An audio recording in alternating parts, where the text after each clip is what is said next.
Le damos la bienvenida al licenciado Yatsel Román, quien es analista político internacional a Síntesis en el día de hoy. Bienvenido, licenciado. Muy buenos días, yo contento de estar aquí con esta gran familia de Síntesis, que es un punto bien importante de debate para iniciar una semana en la República Dominicana. Bien, muchísimas gracias.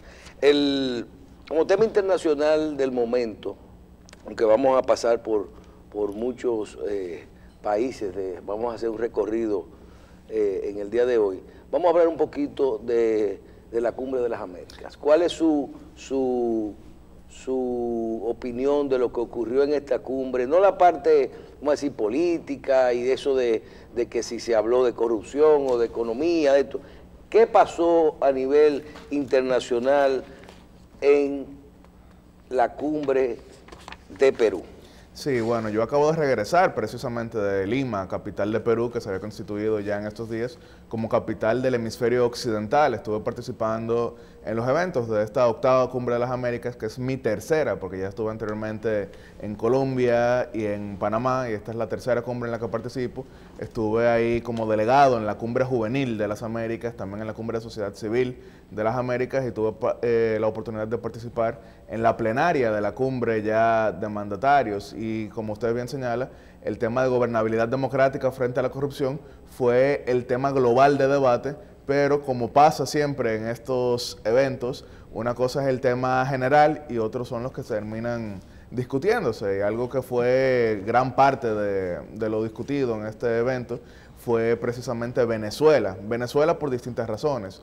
Una, vimos que durante la antesala de esta cumbre, el Grupo Lima, que es como se refiere a un grupo de 18 países liderados por Perú, que tienen una relación ya más de crítica directa hacia el régimen venezolano, habían anunciado su rechazo a que participase el jefe de gobierno de ese país, Nicolás Maduro, que finalmente no llegó a Lima. Y entonces ahí vimos como, por ejemplo, el presidente de Colombia, Juan Manuel Santos, se refirió de manera bien contundente al régimen venezolano como dictadura y llamó a los vecinos a actuar de manera conjunta contra las elecciones que llevará a cabo dicho país en mayo próximo. También vimos como el presidente Mauricio Macri de Argentina declaró que su país no reconocería el resultado de esas elecciones. Fue lo mismo con Sebastián Piñera, fue lo mismo con el propio Martín Vizcarra, anfitrión de esta cumbre, a último minuto, porque vimos como 3 semanas antes fue que renunció el presidente Pedro Pablo Kuczynski y su vicepresidente Vizcarra asumió esta posición.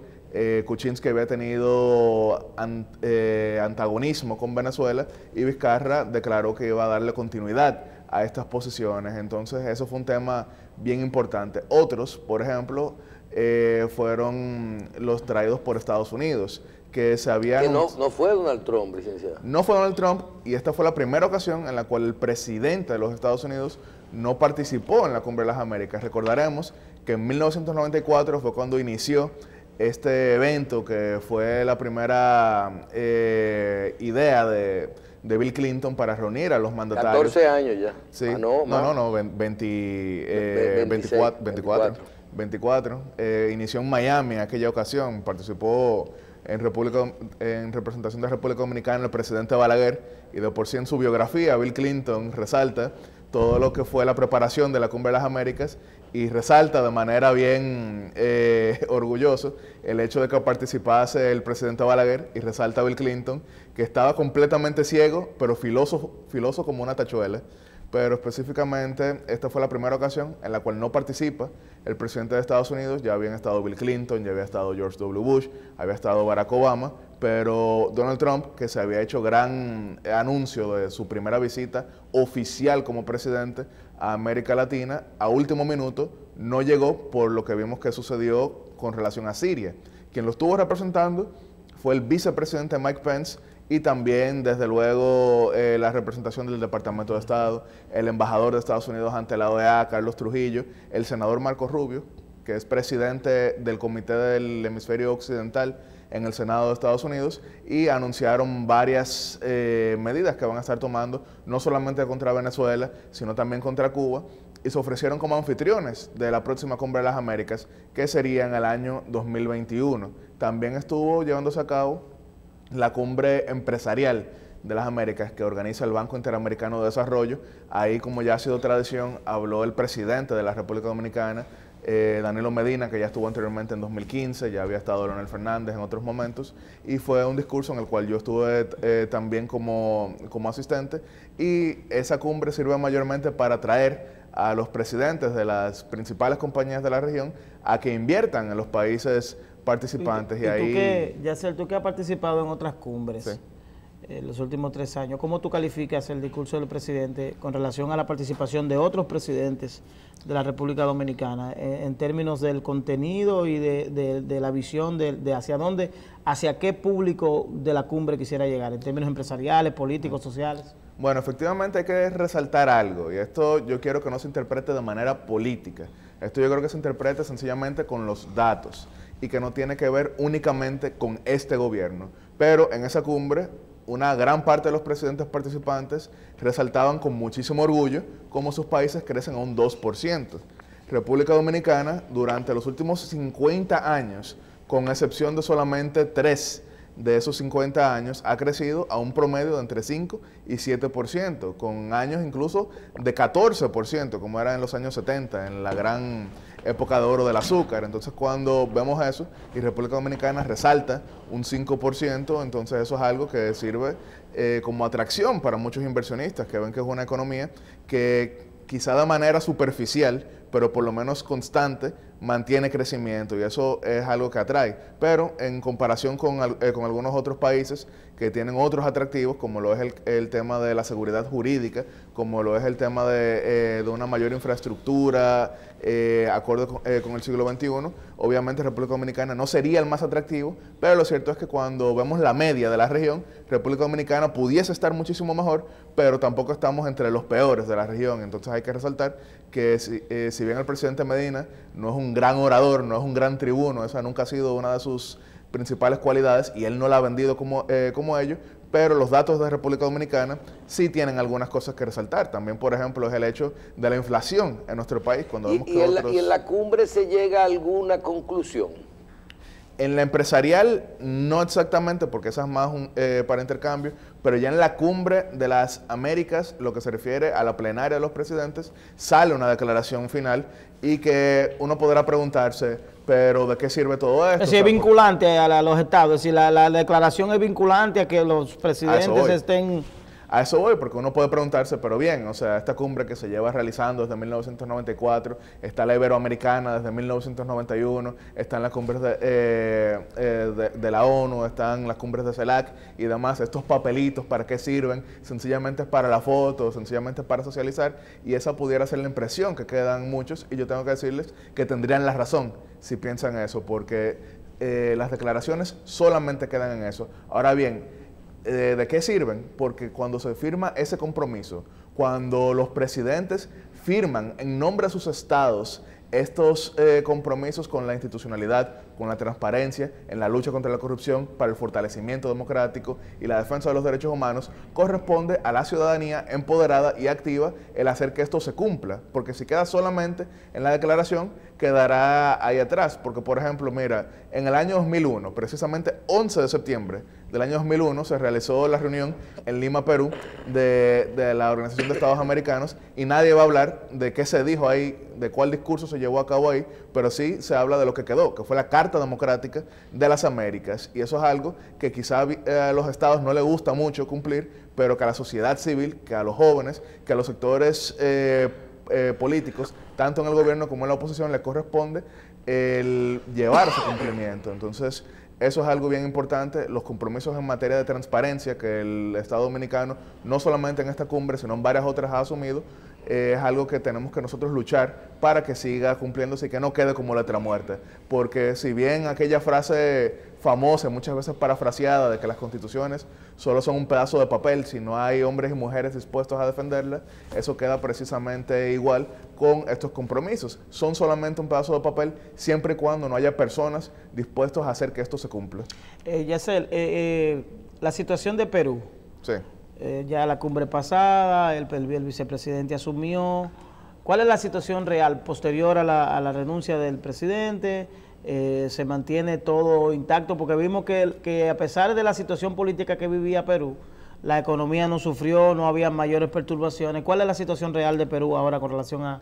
Hay que resaltar que es una de las economías más pujantes de todo el continente, parte de la Alianza del Pacífico, entre otras grandes asociaciones como los APEC, entre varias otras. Perú ha tenido un crecimiento sorprendente, de ser un país que estaba muy golpeado en los 80, quizá gran parte de la audiencia recordará aquellas épocas de Sendero Luminoso, recordarán que gran parte incluso del periodismo peruano tenía que venir aquí a República Dominicana a filmar sus programas, como era el caso de Álvaro Vargas Llosa, de Jaime Bailey, entre muchos otros que filmaban aquí por la inseguridad que vivía aquel país, y hoy en día tiene una clase media vibrante, hoy en día tiene un desempleo que está solamente en 3%, la economía se ha mantenido, pero políticamente hablando es un país que no tiene un sistema de partidos políticos fuertes. Ustedes debatían sobre la ley de partidos aquí en República Dominicana y cómo eso se ha vuelto el debate central, casi como que si fuera un tema de lesa humanidad, entre muchos otros, pero allá no hay un sistema de partidos. Pero la ley de partidos políticos de Perú sí, tiene una buena ley, una buena normativa. Tienen una muy buena ley de partidos políticos, sí, pero no tienen partidos políticos fuertes, porque incluso aquí vemos que 4 partidos, que son los principales, suman alrededor del 85% de los votos. En Perú, los 3 partidos tradicionales suman un 14% de los votos, o sea, ya no tienen un sistema fuerte. Allá pero eso es bueno. Eso es debatible, o sea, cada cual en su contexto. Porque aquí no es bueno que un partido conserve el 60% de la votación. Eso depende del contexto, porque vuelvo y digo, o sea, si bien ellos tienen un sistema de partidos débil, han tenido una economía que ha funcionado, han tenido una sociedad de consenso, porque ahí han gobernado sectores de centro, como Alejandro Toledo, de izquierda, como Llanto Mala, de centro. Así que ellos han intentado todas las recetas. Han intentado todas, pero han mantenido un consenso sobre la administración pública. Y eso sí es positivo, sí, que sabemos que, por ejemplo, si bien hay un sector de centro izquierda y un sector de centro derecha, ellos van a ir de manera paralela, no van a ir cada cual por su lado. Con su propio libro. Pero entonces sobre la estabilidad política en dicho país, sí hay que resaltar que en la actualidad tienen un presidente prófugo, como es Alejandro Toledo, un presidente preso, como es Ollanta Humala, un presidente investigado, como lo es Alan García, un presidente indultado, como lo es Alberto Fujimori, y un presidente que acaba de caer, como lo es Pedro Pablo Kuczynski, y un presidente como Martín Vizcarra, que entra no precisamente limpio. Él había sido ministro de Transporte y tuvo que renunciar por varios cuestionamientos. Entonces, allá también tienen una situación de fuertes contrapesos que uno podrá verlo en cada contexto. Pues aquí somos unos niños, ¿verdad? Efectivamente. Allá los 14 pueden ser presidentes, aquí los 14. Mire, y si damos un brinquito ahí mismito a Venezuela. Sí. Anoche me llamó mucho la atención un comercial que lanzó Maduro en sus redes sociales, ya de vote por Maduro, ¿verdad? Y que es el triunfo seguro y todo esto, muy particular esta promoción. Y el cuestionamiento al proceso de mayo, a las elecciones, la credibilidad de la oposición, la credibilidad del proceso electoral, la visita de Maduro al nuevo presidente cubano, sí, cómo a nivel de fuerza le garantiza un poco. El mismo presidente acaba de anunciar, cubano, que su visita su agenda está visitar Venezuela. Ese proceso de Venezuela es más de un bluff, es más, no ayudará en nada a resolver el problema de nuestros amigos, familiares, vecinos venezolanos, o realmente usted ve que se puede dar algún movimiento político tan importante en el día electoral que no haya fuerza que lo sustituya.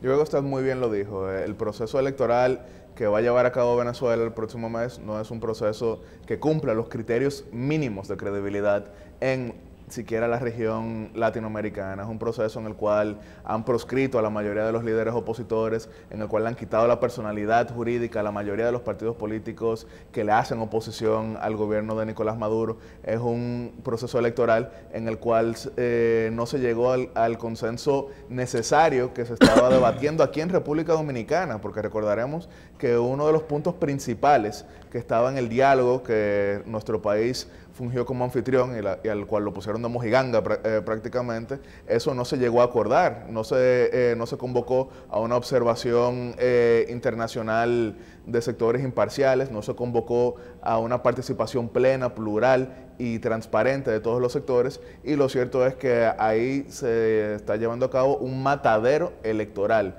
Y el sector opositor que está participando, que lo encabeza Henry Falcón, ex gobernador del estado de Lara, que viene incluso del chavismo, a pesar de estar en la oposición, es un sector que quizás está jugando a su supervivencia como sector político, pero que saben que no hay una vía electoral. Muchas veces hay confusión sobre lo que constituye una verdadera democracia plural. La gente dice que es la alternabilidad. Eso no necesariamente es cierto, pero la posibilidad de alternabilidad sí lo es, porque en Venezuela ahora mismo no existen las condiciones para una alternabilidad realmente creíble. No existen las condiciones para una entrega del poder pacífica por parte de quienes controlan ahora mismo no solamente el Ejecutivo, sino el sector militar, sino también incluso el sector legislativo, que lo habían perdido, pero ¿qué hicieron? Que entonces lo reemplazaron con su propio sector legislativo. Entonces, lamentablemente, dolorosamente, Venezuela no tiene un proceso en el cual los demócratas puedan depositar su confianza.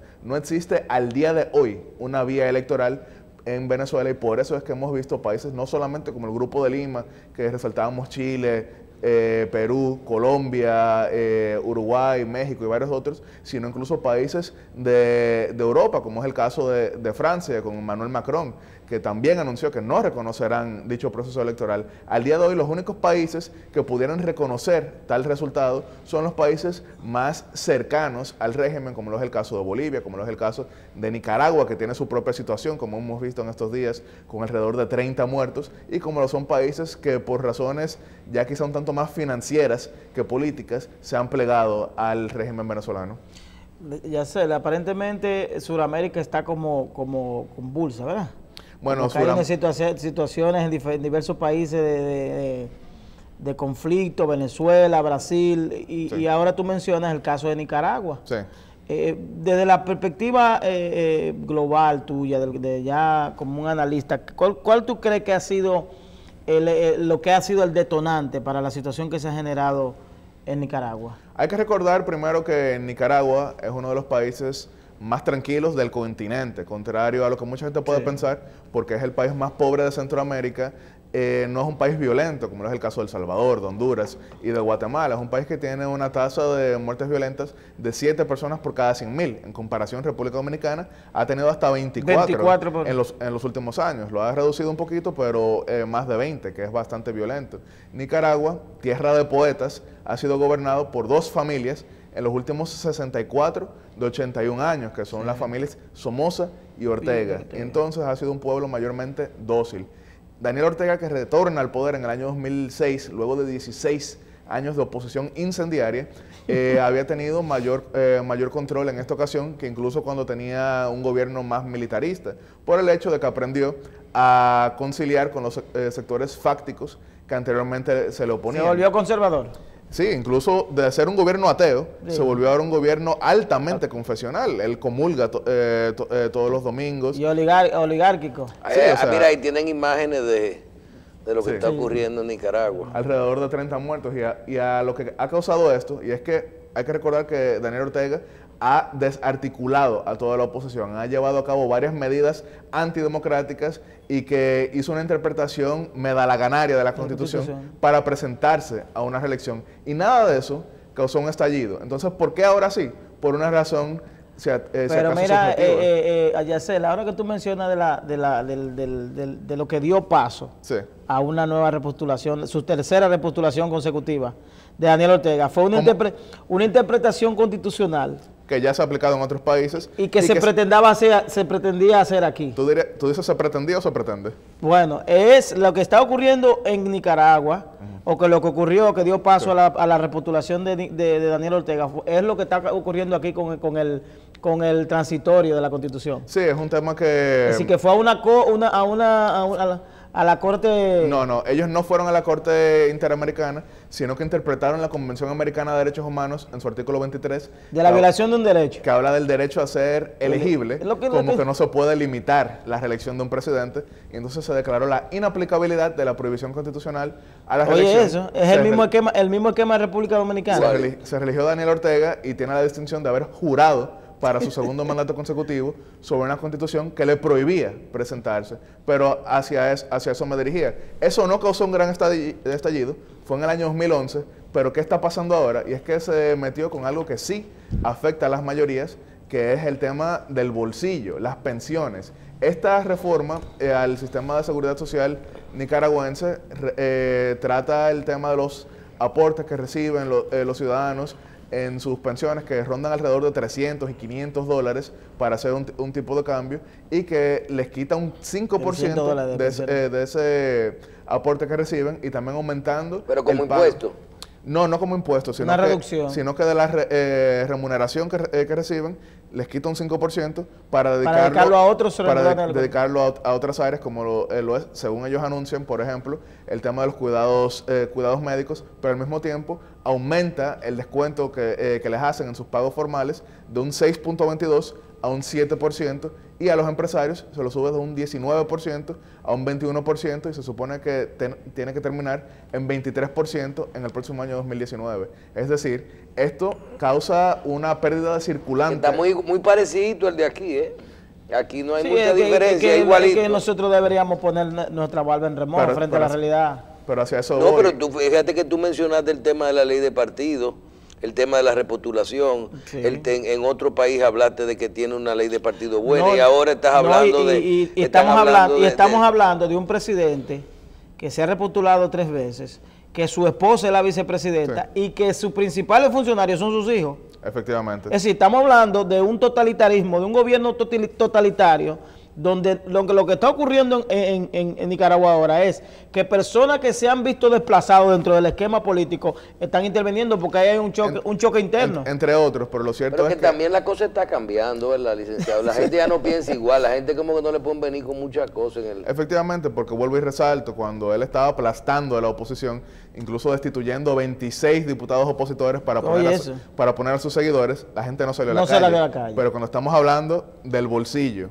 del dinero de la gente, entonces esto sí ha causado un gran estallido, porque incluso economistas independientes en Nicaragua han hablado de que estas reformas causan una pérdida de circulante de alrededor de 200 millones de dólares, que es una suma considerable en cualquier país, pero en Nicaragua representa un 1.2% del PIB. Es decir, una economía pequeñita. Sí, el PIB de Nicaragua es 36.675.000 dólares. Nosotros es 186.000. Sí, con el poder de paridad de compra, es decir, es una adaptación. En dólares absolutos, nuestra economía estaría alrededor de 78.000 millones de dólares, pero en esos 78.000 no representan lo mismo aquí que, por ejemplo, en Estados Unidos. No, claro. Pero per cápita en Nicaragua son 2.100 y en República Dominicana 7.543. Somos la economía más grande de Centroamérica y el Caribe, hay que recordar, pero vuelvo y digo, esto es lo que está pasando allá y que ha causado estos grandes estallidos sociales que hemos visto, y el gobierno que llevaba 12 años gobernando sin mayores contratiempos no ha podido... Sin ningún nivel de conflicto. Sin ningún nivel de conflicto real, porque lo digo, o sea, había una oposición que lo había combatido, pero que él la había desarticulado. Por temas económicos también. Sí, esa oposición fue desarticulada por Daniel Ortega por temas económicos, por temas de corrupción, impunidad y todo ese tipo de temas. Sí, porque él ha pactado incluso con grandes ex opositores. Sí. Quizá el doctor Hassim recordará en los 80 que se hablaba mucho de la casa donde vive Daniel Ortega. Esa casa pertenece al ex ministro de Hacienda del somocismo, porque cuando derrocaron el gobierno de Somoza, piñata, se mudaron en las mansiones de los ex ministros. De ahí sale la piñata. Casa de los directores del ingenio aquí, de los Efectivamente. Pero ¿qué pasó? Que ese señor a quien Daniel Ortega le expropió la casa, luego fue su vicepresidente en el año 2006, porque él incluso ha pactado con gran parte de los sectores yo creo que ellos tienen mucho, ahora que yo estoy viendo una serie de esas de monarquías, no, eso por ahí que va. Sí, eso es lo que más se parece a una monarquía moderna. Una adaptación de nobles. Sí. Pasaron de una monarquía somocista a una monarquía orteguista. Hay que recordar, quizá para darle una nota interesante a gran parte de la audiencia, que en el año 1988, mientras todavía estaba en guerra civil Nicaragua entre las contras y el gobierno sandinista de aquella época, República Dominicana fue anfitrión de las conversaciones de paz que estaban mediando en ese momento el monseñor Obando y Bravo de Nicaragua, y que también, otro dato, en el año 1986, 16 de agosto, cuando se celebraba la ceremonia de traspaso de mando del gobierno del PRD al presidente Balaguer, en esa ocasión pasó algo que fue muy resaltado a nivel internacional. El gobierno saliente había invitado a Daniel Ortega como presidente extranjero a esa ceremonia, y el gobierno entrante había invitado a George Shultz, que era el secretario de Estado de Ronald Reagan, a la ceremonia. Y entonces, en ese momento que Estados Unidos financiaba el tema de las contras en contraposición a Nicaragua y a Daniel Ortega, le tocó sentarse al lado de Daniel Ortega en la ceremonia. Y las cámaras en todo momento resaltaban como el secretario de Estado americano no quería ni siquiera mirar a Daniel Ortega. Eso es un tema bien interesante. República Dominicana ha tenido gran relación con Nicaragua, eso tenemos que recordarlo. Somoza venía muy frecuentemente a la República Dominicana, incluso se ha hablado de que financiaba sectores políticos en la República Dominicana. Es una pena que ese país hermano, tierra de poetas, y muchos peloteros dominicanos jugaron en Nicaragua, porque Nicaragua tiene la característica que es el único país de Latinoamérica donde sí se juega una liga de béisbol. Sí, una liga, no que se juegue el béisbol. Bueno, sino Panamá también, pero Nicaragua, tomando en cuenta que fue intervenido por Estados Unidos también de manera prolongada, es de los pocos otros países que sí tienen una tradición beisbolera. O sea, incluso tienen un estadio en Managua, que nuestro estadio Quisqueya tiene mucho que envidiarle. Lo que no han tenido es grandes superestrellas, pero sí han tenido unas cuantas, Denis Martínez, entre muchos otros. Pero es lamentable que ese país hermano, que de por sí está celebrando el día de hoy que Sergio Ramírez, ex vicepresidente de Daniel Ortega, pero hoy opositor, está siendo condecorado con el Premio Cervantes, el principal reconocimiento a la literatura en la lengua española, no pueda celebrar esto porque está hoy en día llorando las vidas perdidas por este enfrentamiento. Así que uno esperaría que se logre mediar y que se logre llegar a un acuerdo no solamente económico, no solamente social, sino también político, porque lo cierto es que la pérdida de libertades políticas en Nicaragua es bastante preocupante. Y el presidente Ortega, que es hoy en día el último caudillo electoral de la Guerra Fría, porque es una persona que lleva desde 1979 gravitando de manera directa, si no presidiendo Nicaragua, liderando la oposición, que entonces él pueda abrir paso, o por lo menos permitir que se abra paso a una realidad política. 71 años tiene Daniel Ortega. 71 años, y ha gobernado, dependiendo de cómo uno lo cuente, o sea, como presidente lleva 17, pero como por lo menos director de la Junta de Gobierno, 22 años, Daniel Ortega. Que físicamente, o sea, no lo toman esto de manera política, pero sí hay que resaltarlo. Qué líder. No, iba a decir físicamente, ya no tanto porque ha engordado, pero tenía un gran parecido con el presidente dominicano. Danilo Medina. O sea, no digo que políticamente sean muy similares. No, físicamente, ellos tienen que saberlo. Déjalo en 8, que estamos en 8. No, da 12, pero no te meten en 21. Mira, licenciado, muchísimas gracias. Yo quiero comprometerlo aquí vamos a hacer un programa especial. Vamos a hablar específicamente de los temas sirios, Corea, Rusia y Estados Unidos. Vamos a hablar de estos temas tan importantes y sobre todo las relaciones comerciales, cómo pueden implicar a eso, los acuerdos, los tratados, los cambios vamos a decir... Y también cultural, recordando que hay una población siria importante en la República Dominicana, mayormente cristiana, pero recordaremos que esa población libanesa, también palestina y siria, ha tenido gran influencia en nuestro país.